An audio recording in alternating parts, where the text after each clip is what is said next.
Let's start with the crude prices first, and we've seen continuous decline coming in for the Brent crude prices, not so much with the NYMEX. How do you look at this gap narrowing, and what's your strategy?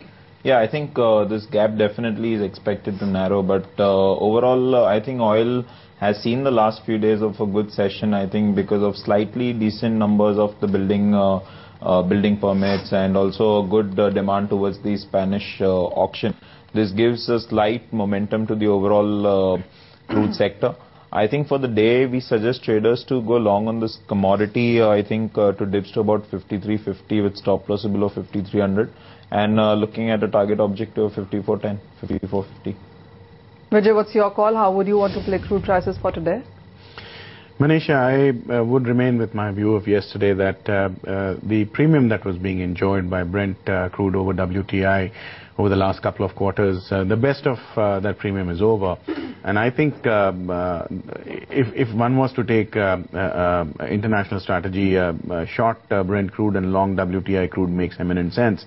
But since we are talking about MCX here, I think the MCX contract has clearly seen the WTI grade crude trading comfortably above the 5,370-75 levels.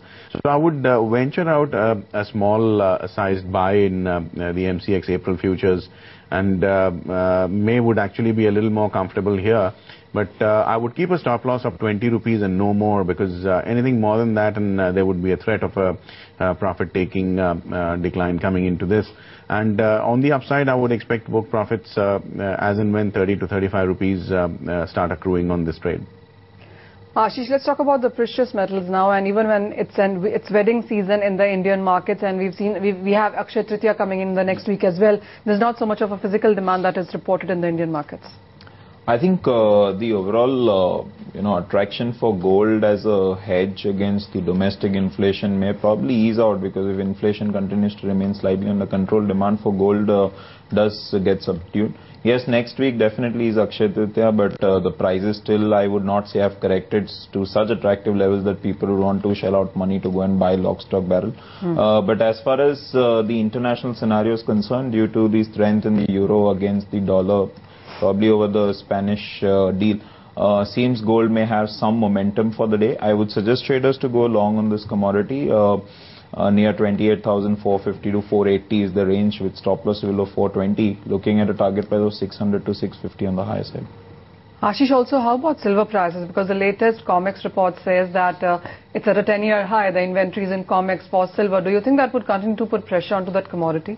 Yeah, I think, silver right now, I just was reading some articles, even in the physically, I think there's a surplus of about 2,000 tons odd physical silver. So probably higher levels may remain capped. But as far as the demand is concerned, dips aggressively would surely be bought. I'm seeing 54,000 overall as a very strong support. Once that level breaks, 51 to 52 should be a rock bottom if I'm talking of a 2 months perspective.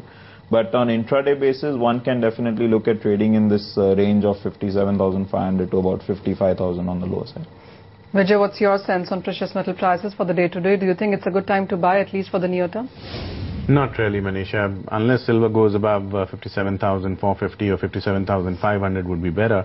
I would feel that it would be range bound, and higher levels will attract some amount of selling. On declines, unless the 54,750 is taken out pretty forcefully, I would not short silver either. So I would basically sit away and not take any fresh trade in silver. As far as gold is concerned, I do see resistance coming. The closer it gets to 28,800 odd levels. So unless that level is cleared out pretty forcefully with volume expansion and the bulls indicating higher open interest, I would not really buy gold either.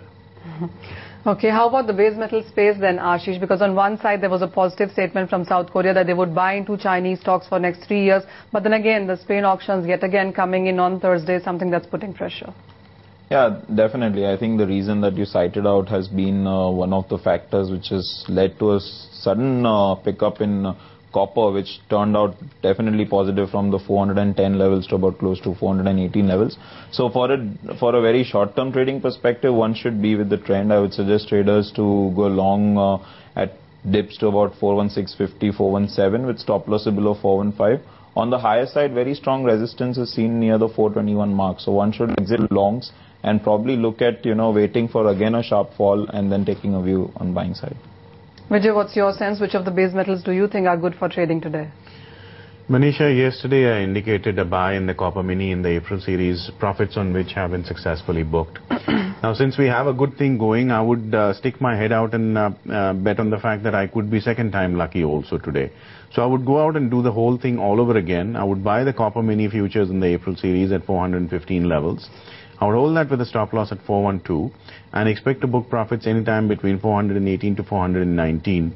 And the reason why I say mini series here is because I would like to keep my exposure thin, because the copper is still not out of the woods yet. I would only enhance my exposure into the regular lots once copper exceeds 427 levels forcefully on the upside. Till then, small exposure, please. Ashish, we spoke about copper, but is there any other metal that you are keeping an eye on as well? Because in the recent days, we've seen some support happen in case of zinc, nickel as well. But do you think there's a buying opportunity yet there? I think one can look at doing a very calculated spread trade between the lead and the zinc counter. Generally, this spread continues to remain between the 2.5 to 3. We've just recently seen the spread going negative.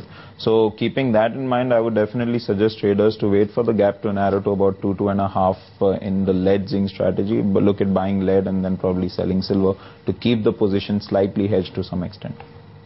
All right, so there's a spread strategy also coming in for those commodities there. Ashish, thank you so much for joining us with your set of strategies.